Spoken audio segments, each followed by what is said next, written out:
Right. Ever get that nervous feeling like reading those terms and conditions, for a new gadget? Hmm. Yeah, you're not alone. Yeah.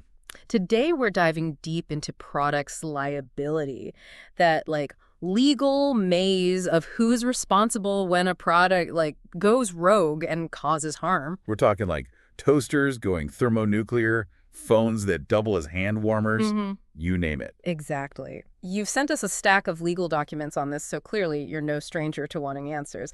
So no more legalese for you. We'll break it down into plain English with some real life examples to make it stick. By Yeah. the end of this deep dive, you'll be a pro. Well, maybe not a lawyer, Okay. but definitely ready to impress at your next trivia night. All right.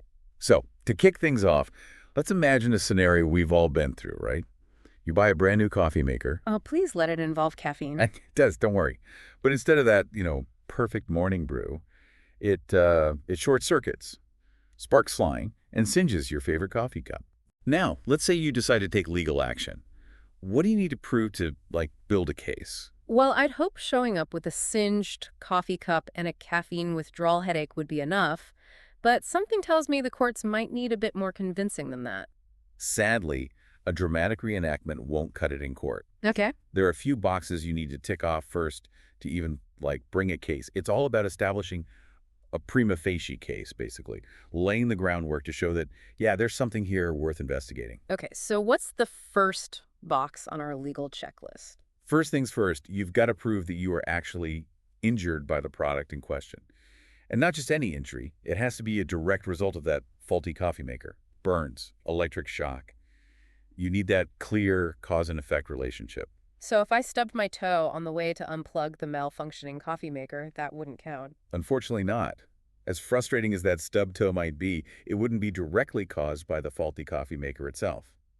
The legal term for this connection is causation, a pretty important one in products liability. Causation, got it. What's next on the list? All right, step 2.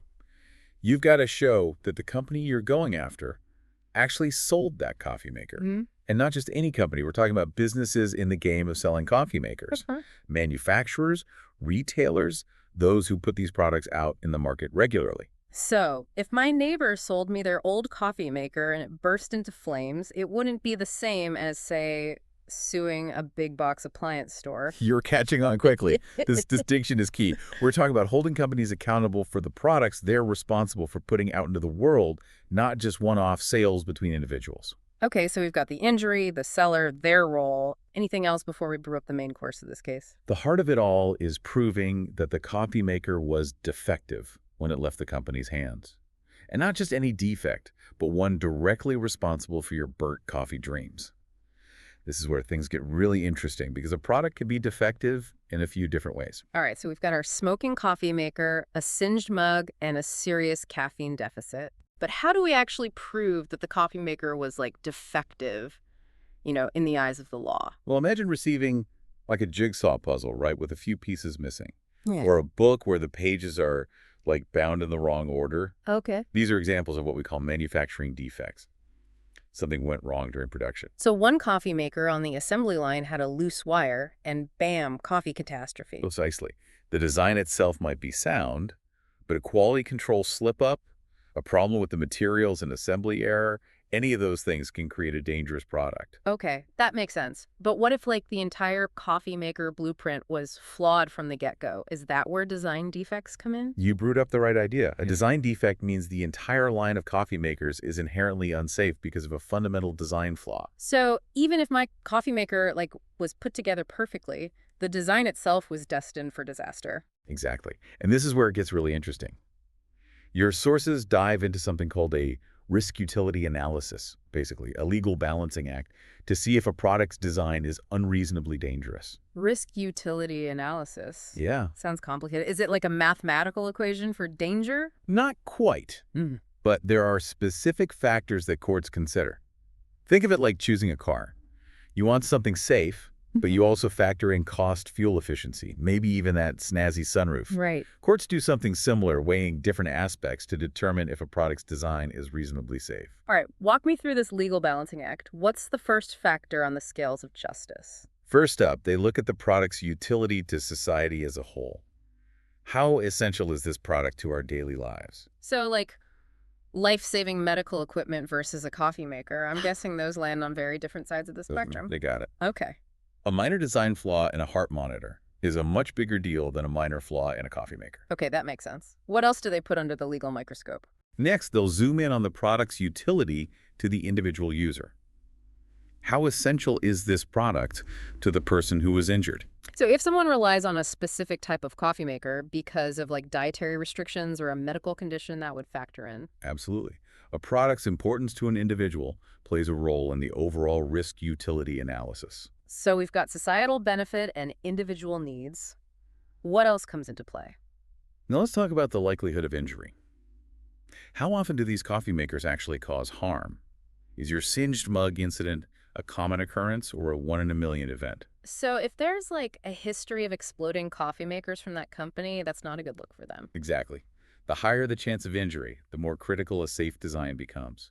They'll analyze data and statistics to assess the product's track record. Right, data doesn't lie.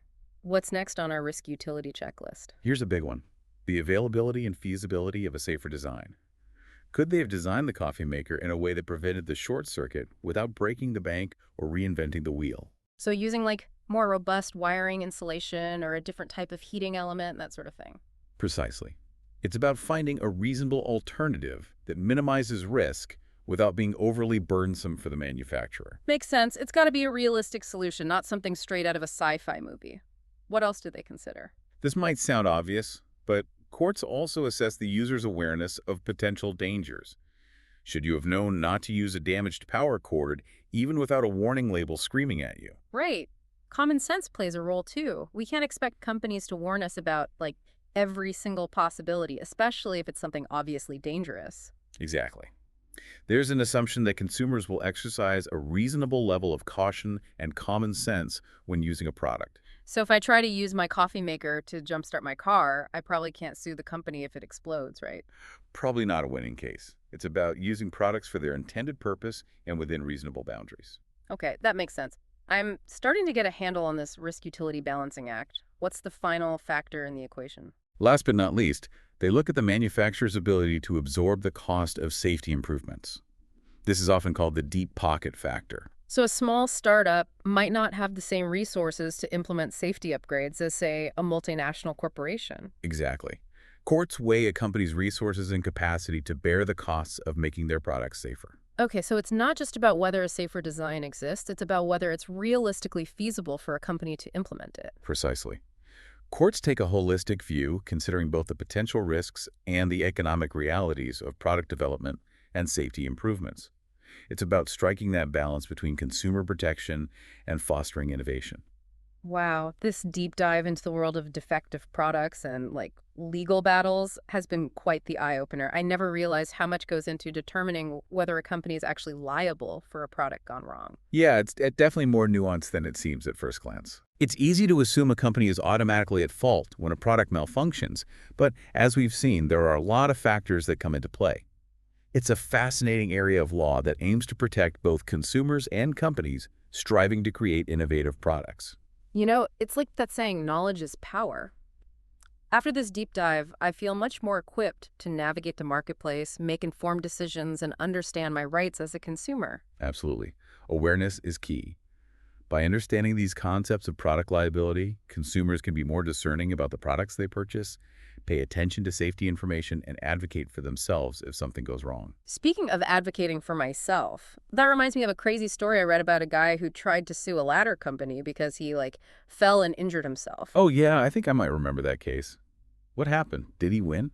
Well, it turned out he had, like, placed the ladder on an uneven surface and hadn't extended the stabilizing arms.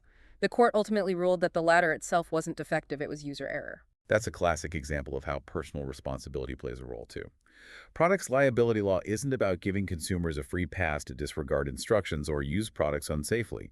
It's about ensuring companies are held accountable for products that are genuinely defective and pose unreasonable risks. So it's a two-way street. Companies have a responsibility to create safe products, and consumers have a responsibility to, use those products responsibly. Precisely. It's a shared responsibility to ensure that products are used safely and that consumers are protected from unreasonable harm.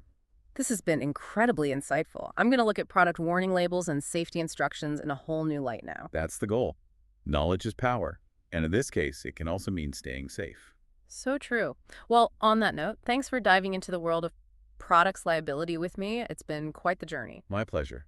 It's always a good time talking about defective toasters and the law. Absolutely. Until next time, stay safe, stay informed, and watch out for those rogue appliances. And read those terms and conditions. Haha, will do.